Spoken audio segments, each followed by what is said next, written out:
تا حالا به گجت هایی فکر کردین که استفاده از اونها ممکنه تو بعضی جاها ممنوع باشه؟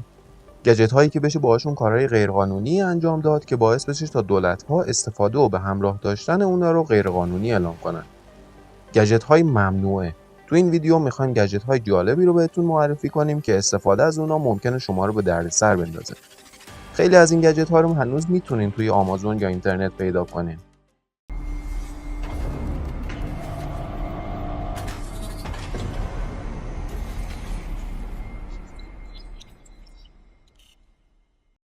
گجت اولی اسمش USB کیلره که یه قاتل به تمام معنای USB به شمار میره.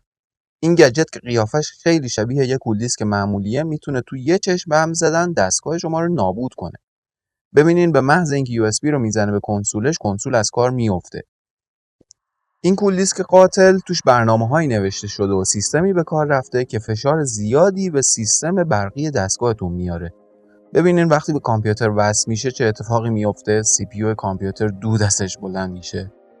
برای همین تو توضیحات سایتش هم نوشته که وقتی به سیستم کامپیوتر متصلش میکنین مراقب باشین، چون بعضی مواقع آتش سوزی هم گزارش شده. این یکی گجت خوراکی کساییه که میخوان برن تو طرح ترافیک بدون اینکه جریمه بشن. خیلی شیک و خوشگل با یه دکمه پلاک ماشین رو عوض میکنه. میتونین روزای زوج با یه پلاک باشین، روزای فرد یه پلاک دیگه. این گجت عملا یه پلاک برگردون سریعه که میتونین خودتون رو باهاش از جریمه خلاص کنین. لیزر پونترهایی که ازشون تو کلاس‌ها و سمینارها استفاده میشه رو دیدین؟ گاهی هم میشه باهاشون گربه‌ها و حیوانات خونگی رو سر کار گذاشت. یه مدل لیزرهای دیگه هستن که نورشون هم آبی رنگه و خیلی قوی‌تر از اون چیزی هستن که به نظر میاد. استفاده از این لیزرها به خاطر تأثیرات خرابکاری و خطراتی که داره غیرقانونیه. حتی همراه داشتنشون هم میتونه به عنوان یه سلاح به شمار بره. این لیزر کوچولو موچولو نورش دقیقاً همون چیزیه که اسم لیزر شما رو یادش میندازه. میسوزونه. اینجا داره قدرتشو نشون میده، مقوا رو میسوزونه. حالا فکر کنین اگه این لیزر رو بگیرین رو پوست آدم چی میشه؟ اینجوریه که معلوم میشه چرا استفاده و همراه داشتنش خیلی جاها جرم و ممنوعه و میتونه یه سلاح باشه کاملا. گجت بعدی اسمش جمره. نسبت به گجت بعدی که میخوام معرفی کنم خیلی بزرگتره ولی خب نسخه کاملتریه. شما با این دستگاه میتونین سیگنال های مختلفی که اطرافتون هست رو غیر فعال و مختل کنین. حالا هر چی میخواد باشه. اینجا سیگنال آنتن موبایل رو قطع میکنه، اینجا بلوتوث رو قطع میکنه، یا مثلا وقتی بچه‌تون از پشت تلویزیون و کارتون بلند نمیشه خیلی راحت سیگنال وای فای رو قطع میکنین. کارتون قطع میشه که البته اون موقع با اون روی بچه‌تون هم آشنا میشین. این جمر حتی میتونه سیگنال جی پی اس هم مختل کنه. اینجا میبینین که وقتی روشن میشه مسیریاب ماشین قاطی میکنه و درست کار نمیکنه. دوست دارین با جدیدترین گجت هایی که تو دنیا هست آشنا بشین؟ دوست دارین گجت های باحالی که اختراع میشن رو بشناسین؟ پس ما رو سابسکرایب کنین، چون ما تو این کانال گجت ها میخوایم جدیدترین و جالبترین گجت ها رو بهتون معرفی کنیم و میخوام شما رو با دنیای تکنولوژی و گجت ها آشنا کنم. این ساعت عجیبی که میبینین نسخه کوچولو موچولوی همون جمره که اسمش ساعت دیستایک دیوفر یا یه همچین چیزیه. این ساعت کوچیک میتونه عملکرد دستگاه‌های وای فای اطرافش رو مختل کنه. باعث ایجاد اختلال تو دستگاه‌هایی بشه که اون اطراف دارن از وای فای استفاده میکنن. در واقع مکانیزم کار این ساعت خیلی ساده است. شروع میکنه یه عالمه اکسس پوینت ساختن که باعث هنگ کردن دستگاه میشه. و یا میاد اینقدر درخواست اتصال به مودم وای فای میفرسته که باعث هنگ کردن و مختل شدن کارکردش میشه.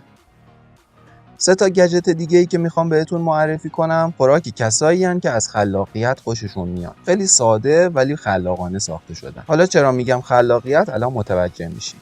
اولیش اسمش اسنپگانه. خیلی ساده طراحی شده برای اینکه قفل در رو باز کن. فقط باید این تفنگ رو بکنین توی قفلتون و شروع کنین ماشه رو کشیدن تا آروم آروم زبونهای قفل بالا برن و سر جاشون برن و قفلتون باز بشه. اینجا رو ببینین، خیلی ساده تفنگ رو میکنه توی قفل، ماشه رو فشار میده، چند بار فشار میده تا قفل باز میشه. قبل از اینکه گجت آخری رو معرفی کنم که مطمئنم همه گیک ها از خداشون یکی از اون داشته باشن، میخوام این یکی گجت خلاقانه رو بهتون نشون بدم.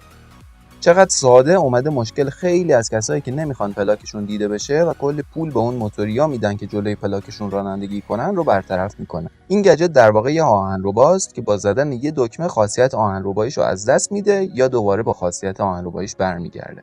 حالا این آقا میاد این گجت رو پشت پلاکش نصب میکنه. وقتی دکمه رو بزنه خاصیت آهنربایی پیدا میکنه و میتونه با یه واشر مثلا یه برگ رو روی پلاکش نگه داره. وقتی هم که دکمه رو بزنه خاصیت آهنربایی پلاکش از بین میره و واشر و برگ میافتن. انگار نه انگار که خبری بوده.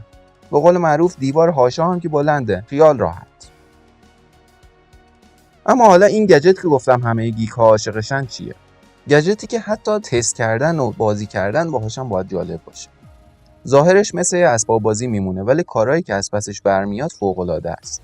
این گجت که بهش فلیپر زیرو میگن یه جورایی مثل یه دستگاه فتوکپی میمونه که سیگنال ها رو میتونه براتون کپی کنه. البته این یکی از کاراشه. فلیپر زیرو میتونه کار قفل سخت افزاری رمزهای شما توی کامپیوتر هم بکنه. میتونه ریموت تلویزیون یا اسپلیت شما باشه. اما فلیپر زیرو میتونه سویچ RFID ورودی خونتون یا ریموت در پارکینگتون هم باشه.